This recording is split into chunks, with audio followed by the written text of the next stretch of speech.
Hey guys, we are talking transformations today, and specifically in this video, rotations. Now, there's more than one way to rotate shapes within the coordinate plane. On this one, we're going to use parchment paper, which is a very fun way. But if you do want to see some of those other ways, if this way isn't practical or you're like, I'm not going to run to Walmart and get parchment paper, then I will link a video to some other ways as well. All right, but in this one, we have this shape. We want to rotate it 180 degrees. That's like half a circle, right? About the origin. Guess what? I'm just going to take my parchment paper here. This is literally from my kitchen. If you're making cookies or whatever, you can put it on the cookie sheet. Now, the first thing I'm going to do is label my coordinate plane here.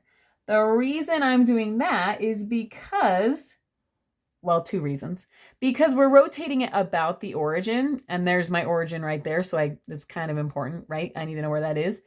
And then also, this will help me know how far I have rotated it, right? So I rotated my axis there, my axes, I don't know. And then I'm going to label this original, I say label, I should say trace. I'm going to trace this shape here.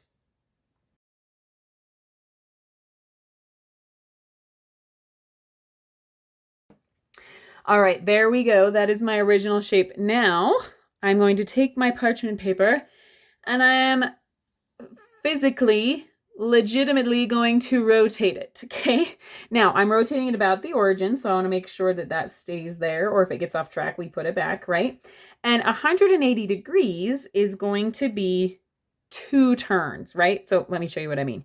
So if I line these up again like that, that was 90 degrees. Right?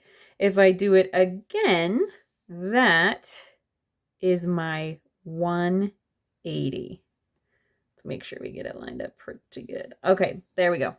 Now from here, there's 2 ways that you can make sure you get your new triangle actually on there, right?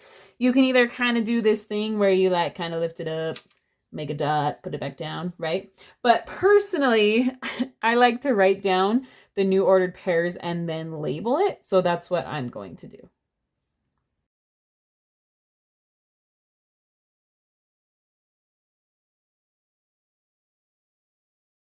All right, so there are the new points for my triangle. And now I can go ahead and plot them. There we go. Now I'm going to connect the dots.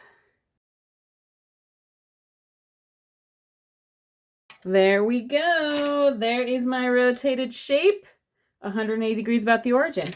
Let's go ahead and look at this one here. We are going to rotate this shape 90 degrees clockwise about the origin. Now, if you're wondering why this one didn't tell us clockwise or counterclockwise, either way we had gone, we'd end up in the same place because it was 180. Okay, but if it's not 180, we do need to pay attention to that clockwise or counterclockwise. So again, first thing I'm going to do is label my coordinate plane.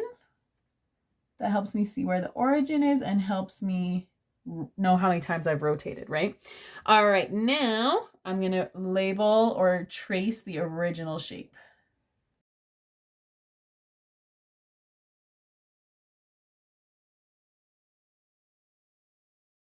Okay, there we go. Now I'm rotating it 90 degrees, which is going to be a quarter turn, right? Clockwise, so this way about the origin. Here we go.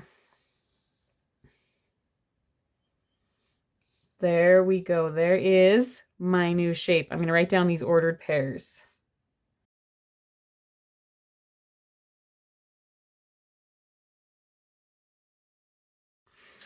Okay, there are those new ordered pairs. Now I'm going to plot those.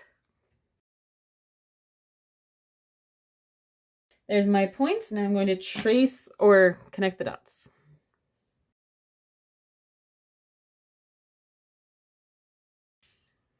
There we go. There is my rotated trapezoid. All right, I hope this video was helpful. If you need some more transformation videos, I will link a playlist for you. Thanks.